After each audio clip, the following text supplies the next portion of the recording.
Hello everyone and welcome to Menta. My name is Pranesh Sharma and the topic that we'll be considering today is statistics. Statistics जो है वो एक अपने आप में बहुत बड़ा टॉपिक है। ठीक है। बड़ा कैसे टॉपिक है क्योंकि आगे चल के जो अभी आप सुनते हैं कि ये डेटा साइंटिस्ट है इस कंपनी के अंदर या कहीं अच्छी गवर्नमेंट सेक्टर के अंदर ये डेटा एनालिस्ट है, वो सारी की सारी चीज़ें आपकी यहाँ आती है। एआई इंजीनियर है, एआई एमएल इंजीनियर है, राइट। वो सब चीज़ें आपकी स्टैटिस्टिक्स कवर करता है क्योंकि अगर आपको ये ढंग से आएगा, आपको प्रोबेबिलिटी ढंग से आएगी, तभी जाके आप इस चीज़ को आगे एक्सप्लोर कर पाओगे कि इसका आगे फ्यूचर स्कोप क्या है। हम रोड मैप की बात करें तो रोड मैप ऐसा है कि इंट्रोडक्शन टू स्टैटिस्टिक्स जो हम देखेंगे और बार ग्राफ आज हम कुछ पार्ट तक देखेंगे। सबसे पहले क्योंकि ये इंफॉर्मेटिव सेशन है तो मुझे आपको एक बहुत अच्छी चीज एड्रेस करनी है कि हम लोग डेटा के बारे में क्या जानते हैं, डेटा क्या होता है। किसी भी तरह की इंफॉर्मेशन, एग्जाम्पल के तौर पे ले लो आप कि आईआईटी जेई के अंदर हर साल, अभी तो जेई आईआईटी जेई के नाम से नहीं होता, जेई मेन जेई एडवांस ऐसा रहता है। हर साल तकरीबन तकरीबन 16 लाख 17 लाख बच्चे अप्लाई करते हैं। सीट तो सर 15,000 ही है। तो बाकी डेटा का क्या होता है? बाकी बच्चे भी कहीं ना कहीं इधर उधर दूसरे इंस्टीट्यूट्स में, जैसे नेशनल इंस्टीट्यूट ऑफ टेक्नोलॉजी है, ट्रिपल आईटीज है, उधर सेटल होता है। कुछ अच्छे प्राइवेट यूनिवर्सिटीज हैं जैसे बिट्स है, या आपका वेलोर वाला इंस्टीट्यूट है, ठीक है, इधर सेट हो जाता है।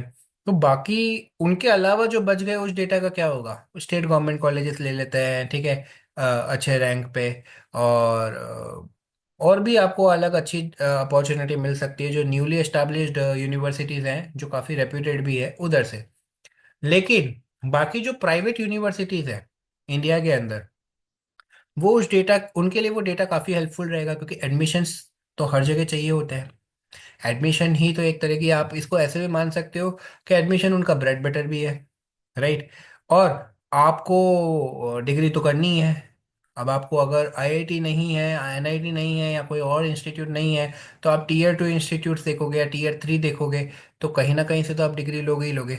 तो वो जो डिग्री है आपकी, वो मतलब अगर मान लो टीयर 3 की है, तो टीयर 3 यूनिवर्सिटीज आपको कैसे अप्रोच करेंगे?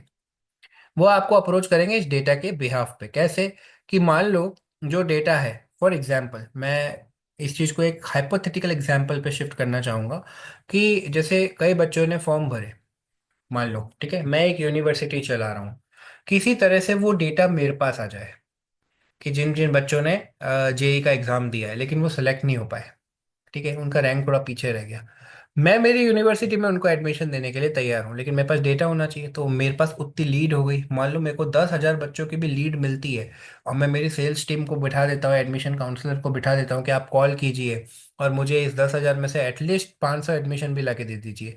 तो मेरा तो पूरा साल सॉर्टेड रहेगा। 500 एडमिशन भी बड़ी बात हो जाती है। हालांकि यूनिवर्सिटी लेवल पे 1,000 एडमिशन 2,000 एडमिशन भी कम होते हैं अगर बहुत बड़ी आपकी यूनिवर्सिटी है तो। लेकिन 500 एडमिशन भी अपने आप में बड़े होते हैं, राइट। और 10,000 का डेटा है, उसमें से 500 निकालना तो बड़ी बात नहीं होगी इतनी। तो ये जो होता है डेटा का एक तरह का माइनिंग प्रोसेस होता है कि डेटा को आपने कैसे माइन किया है, तो उसके लिए आपको डेटा चाहिए। अब डेटा दो तरह के होता है। डेटा होता क्या है? Collection of facts and figures. लेकिन हमें हर जगह सुलझी हुई चीजें नहीं मिलती हैं। तो डेटा दो तरह से होता है। Primary data, the data collected by the investigator himself for a definite plan और purpose is known as primary data. मुझे आज ये देखना है कि राजस्थान में जहाँ मैं रह रहा हूँ उस धरती के अंदर उपजाऊपन कितना है और वो क्या क्या चीज़ें जो सब्जियां हैं वो उगा सकती है। तो उसके लिए मैं जो डेटा कलेक्ट कर रहा हूँ, मेरी इन्फॉर्मेशन खुद के लिए कलेक्ट कर रहा हूँ। एक होता है सेकेंडरी डेटा। सेकेंडरी डेटा क्या है? इनडायरेक्ट सोर्सेज से आया है, ठीक है। इनडायरेक्ट सोर्सेज से जैसे कि मान लो अनसक्सेसफुल स्टूडेंट्स है, कोई एक पर्टिकुलर यूनिवर्सिटी में उन्होंने एग्जाम दिया, मतलब प्राइवेट यूनिवर्सिटी थी लेकिन वो वहाँ सेलेक्ट नहीं हुए, तो उन्होंने एक डेटा अपनी वेबसाइट पे डाला कि ये लोग सेलेक्टेड है, ये लोग सेलेक्टेड नहीं है। जो नहीं सिलेक्टेड है उनको मैं अप्रोच कर सकता हूँ मेरी, क्योंकि मैं खुद भी एक यूनिवर्सिटी चला रहा हूँ। तो ये डेटा सेकेंडरी हुआ, कलेक्ट उस यूनिवर्सिटी ने किया, काम मैं कर रहा हूँ उस पर। तो ये सेकेंडरी डेटा हुआ। तो ये तो चॉइस होती है अपनी, पर्सपेक्शन होता है कि आपका पर्सपेक्टिव बोलो आप इसको, कि आप बोलते हैं ना कि गिलास अगर आधा खाली है तो कई लोग उसको देखते हैं आधा भरा हुआ भी, और कई लोग देखते हैं कि पूरा भरा हुआ है, आधा हवा से और आधा पानी से, राइट। तो ये एक आपका लेटरल थिंकिंग के टर्म्स में हम बात कर सकते हैं। अब सबसे बड़ी बात क्या है कि डेटा जो है उसकी प्रेजेंटेशन काफी अच्छी इंपॉर्टेंट होती है। इसी के लिए पावर बीआई, टेब्यूलो और ये सब चीजें चल रही है कि आपको एक डैशबोर्ड बना के दिया जाता है, ठीक है। मान लो मैं आपको बोलूं, मैं आपसे पूछूं कि 2020 में कोरोना के केसेस कितने थे इंडिया के अंदर, हो सकता है आपको याद ना हो, ठीक है। लेकिन अगर मैं यही पूछूं कि ग्राफ कैसा था, तो आप बोलोगे सर ग्राफ तो कुछ ऊपर बढ़ रहा था, ऊपर की तरफ जा रहा था। तो जाहिर सी बात है कि आपको पता है कि ग्राफ इंक्रीज हो रहा था, लेकिन आपको नंबर नहीं पता। क्यों?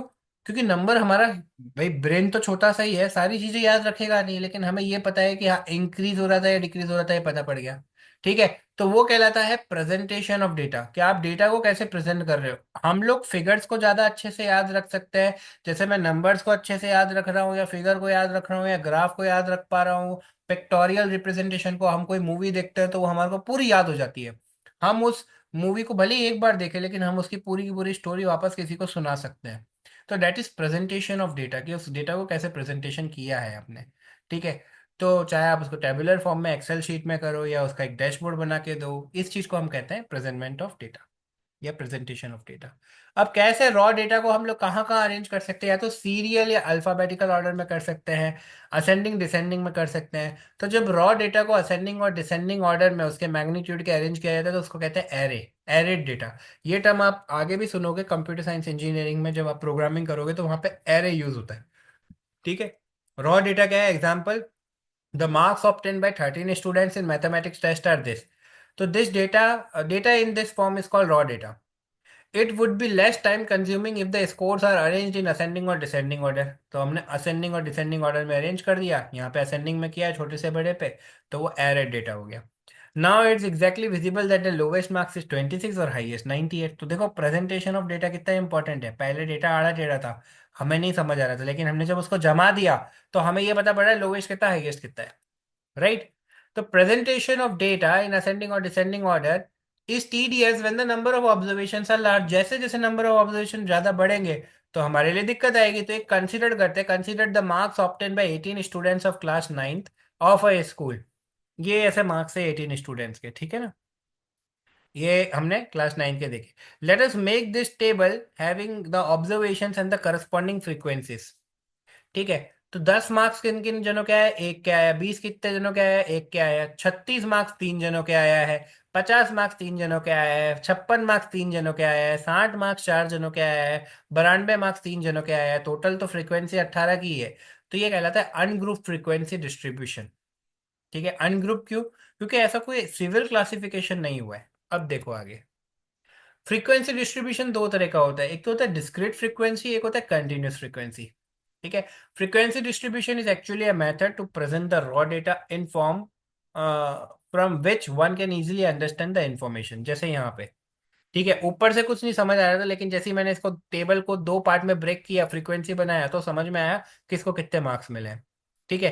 तो चलो अब डिस्क्रीट फ्रीक्वेंसी डिस्ट्रीब्यूशन को हम बनाना सीखते हैं। जैसे एक एग्जांपल लिया हमने, 1 1 2 2 ऐसे करके ये ले लिया। पहला रॉ डेटा को हमने ऑब्टेन किया। दूसरा हमने टेबल बनाया, टैली और फ्रीक्वेंसी। टैली बार्स क्या होता है? जो हम बचपन में काउंटिंग नहीं सीखते थे, 1 2 3 4 सीधे लकीर से, ये एट्थ में भी अपन ने पढ़ा है। हमने इन सबको जमाया, नंबर ऑफ चिल्ड्रंस को। ठीक है। टैली बार किया, 5 अगर होता है तो अक्रॉस हो जाता है। ठीक है।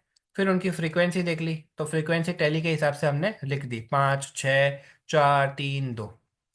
ठीक है। ये अब क्या है, हम एक देखते हैं। अब हमारे को बोला गया कि form a discrete frequency distribution from this scores. सबसे पहले हमने इनका टेलीमार्क बनाया और फिर फ्रीक्वेंसी बना दी। हो गया डिस्क्रीट।